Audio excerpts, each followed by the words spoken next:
Olá, investidor! Seja muito bem-vindo mais uma vez ao nosso canal. Dessa vez, voltando a responder as dúvidas que vocês deixaram em nossas redes. E para isso, eu trouxe o consultor especialista Guilherme Puin, que atua lá comigo na consultoria. Tudo bem, Guilherme? Joia, graças a Deus, Pitts. Então, começando com a primeira dúvida, é a seguinte: empresas estatais são um bom investimento? Quais os riscos envolvidos? Essa dúvida é boa, quero saber. Olha, eu diria que tudo depende do preço, né? Então, a partir desse princípio, a gente consegue filtrar um pouco o que pode ser um bom investimento e o que não pode ser um bom investimento, né? Não necessariamente uma boa empresa é um bom investimento, né? Depende do preço que você está pagando. E acho que aqui, nessa pergunta de estatais, acho que a gente consegue filtrar duas empresas clássicas, né? De um lado, o Banco do Brasil e do outro lado, a Petrobras. O Banco do Brasil, por exemplo, é uma empresa que tem 200 anos de história e, se não me falha a memória, acho que ela deu prejuízo uma vez, em um trimestre, quando trocou a moeda para o plano real. Dito isso, algumas empresas estatais elas têm mais margem para populismo do governo e outras têm menos margem. Eu diria que, nesse exemplo dessas duas empresas, o Banco do Brasil é a empresa que tem menos margem para populismo. O que me vem na minha cabeça agora é o máximo que eles podem fazer nesse ponto é eventualmente dar um crédito mais subsidiado para a população ou para algum setor específico, diferentemente da Petrobras, que já foi usada várias e várias vezes para populismo, diminuindo o preço do diesel, do combustível, de modo geral, e causando um prejuízo bilionário para a companhia, que se tornou a companhia mais endividada do mundo em um certo momento e quase veio a quebrar. Para essa pergunta específica, eu diria que depende muito do preço que você está pagando por ela, né? Inclusive lá em 2021, se não me falha a memória, foi a empresa mais barata durante muito tempo e ninguém estava olhando para ela, Petrobras. E no ano seguinte, ela pagou cerca de 70% de dividendos, né? Então, nesse período, foi a melhor empresa do Ibovespa como um todo. Até uma curiosidade, né, Puinha, o Banco do Brasil é uma das empresas mais antigas do Brasil, se não a mais antiga, né, foi criada na época do Brasil Império, inclusive, né, e está viva até hoje, né, então a probabilidade de uma instituição como essa continuar, né, sobrevivendo, entregando os resultados, eu acho que é muito elevado, né? E é muito comum quando a gente tem troca de governo surgir essa dúvida, né, sobre as estatais. Então,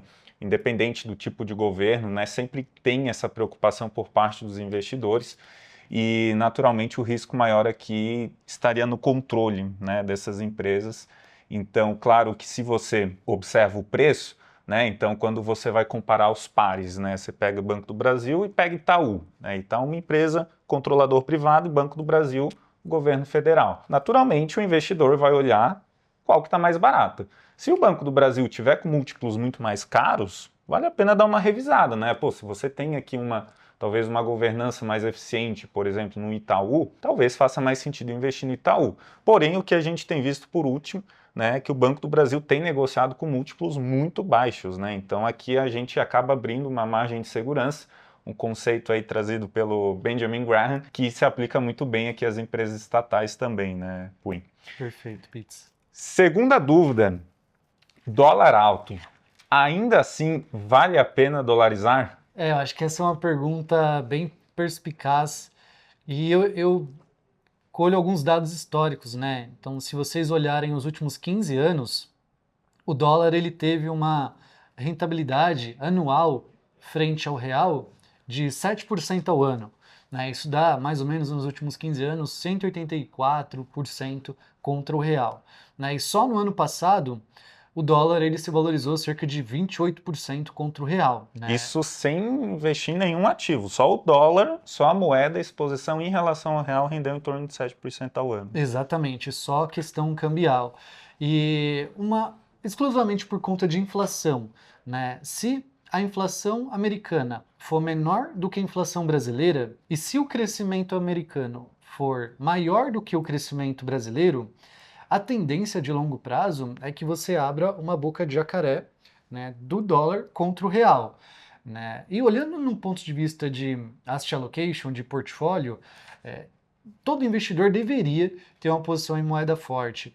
Mais, menos, aí depende muito do perfil do investidor, mas eu diria que é extremamente necessário uma posição em dólar, E eu diria também que a melhor estratégia é você sempre comprar dólar todos os meses, fazer o seu custo médio em dólar, porque na média você vai ficar com um bom preço em dólar. E tem um ponto interessante, né, Punha, acho que até trazendo para um passado mais recente, quando a gente teve a pandemia e o dólar, né, tinha passado ali dos R$ 5, eu lembro muito bem que muito investidor ficou desconfortável em realizar remessas internacionais, investir no exterior, por conta desse aumento do dólar, né? Acontece que a gente está com o dólar mais alto do que estava na época e diversos ativos internacionais multiplicaram por diversas vezes. A própria Bolsa Americana também subiu muito nesse tempo. Claro que aí é uma análise de mais curto prazo, mas para você ver como a oscilação do dólar talvez não seja um dos fatores mais importantes no aspecto que o investidor tem que levar em consideração, e sim a qualidade do ativo que está ali por trás, né? Então, o dólar talvez seja uma das variáveis que mais é influenciada por tantos fatores, né? Então, acontece algo no Oriente Médio, está oscilando o dólar, né? Então, são muitos fatores aqui envolvidos e praticamente para o investidor eu entendo dessa forma que é uma variável que é muito melhor talvez abrir mão de tentar adivinhar no curto, médio prazo para onde que ela vai e tomar a decisão de investimento baseada na ótica fundamentalista dos ativos que estão ali por trás. Então, terceira dúvida, vamos lá, Pitts. Quais são as alternativas mais vantajosas para se investir em ativos líquidos no exterior? Olha, para o investidor que busca ter uma reserva em dólar e não necessariamente investir em stocks, em REITs, em empresas, né, a gente tem algumas opções que eu gosto bastante, que são os ETFs de renda fixa. Então, assim como aqui no Brasil a gente tem opções de ETFs, lá no exterior o investidor vai ter acesso a inúmeros ETFs. E olhando na ótica para liquidez, ou seja, numa ótica de consolidar uma reserva em dólar, existem alguns ETFs que a gente pode citar aqui que faz mais sentido para o investidor, que une tanto a questão de ter uma volatilidade muito baixa e ter um custo muito baixo, e que basicamente faz o investidor ficar exposto a juros. Então, alguns exemplos. O SHV, TFLO, são alguns dos dois exemplos. E aí, claro, a gente tem ETFs com durations mais elevadas, que aí vão ter uma volatilidade um pouco maior, como é o caso do LQD e do HYG. Perfeito. E até mesmo ETFs de renda variável são extremamente líquidos, né? E eu acredito também que os ETFs eles sejam uma forma muito simples e tranquila para o investidor iniciante ou até mesmo para o investidor mais profissional investir de forma direta nos Estados Unidos. E hoje em dia, no Brasil, você tem diversos ETFs que já foram disponibilizados com bastante liquidez, eu diria até, entre renda fixa e renda variável. Eu começaria por aí. Perfeito, Puim. Quarta dúvida que vocês trouxeram é a seguinte: qual o momento ideal para vender uma ação que valorizou muito? Essa é muito boa, hein? Inclusive lá na consultoria o pessoal pergunta bastante. Perfeito. Acho que aqui eu vou só dar um disclaimer.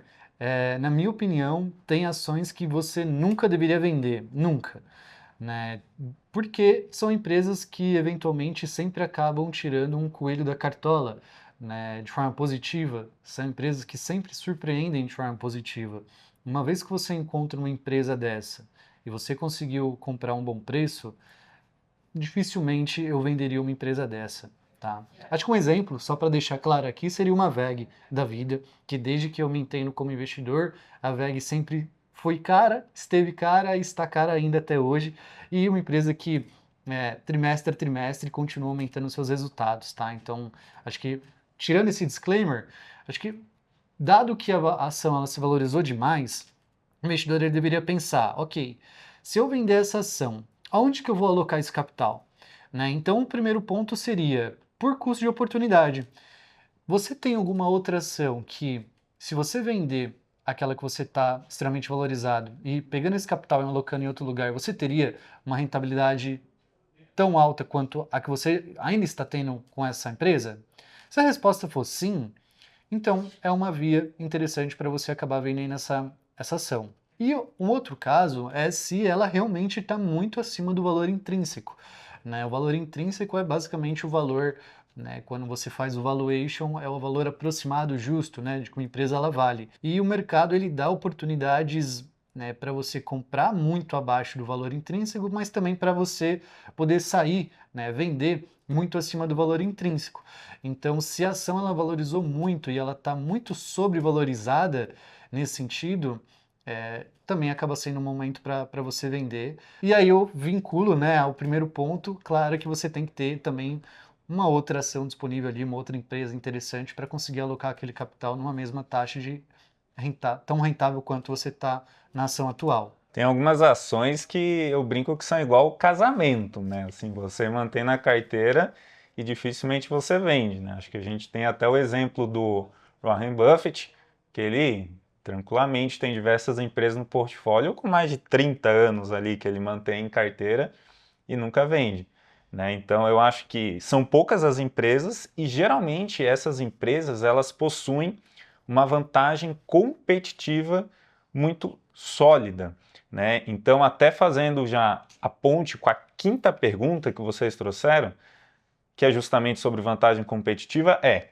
como identificar essas empresas antes do mercado precificar esse fator. Eu acho que aí a gente pode entrar num conceito que o próprio Buffett, junto com o Munger, eles introduziram, né, que é o conceito de moat, né, que trazendo para o português é fosso, né?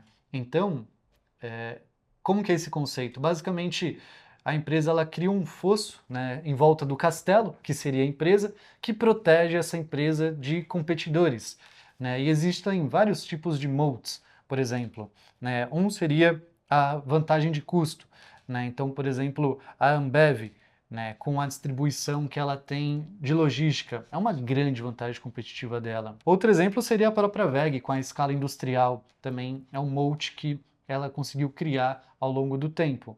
Um outro exemplo de moat seria o pricing power, né, que a gente pode citar, por exemplo, o exemplo da Apple, né, que ano após ano cria, né, um novo produto, um novo serviço, eventualmente, e sempre consegue aumentar o preço daquele produto, de modo geral. Ou um outro exemplo seria o efeito de rede, né, é um moat, por exemplo, Meta ou até mesmo Mercado Livre, que quanto mais pessoas usando aquele serviço, aquela plataforma, mais valioso ele fica, não só do ponto de vista da empresa, mas também dos clientes, né? Então, só alguns exemplos de moats, né, que são vantagens competitivas.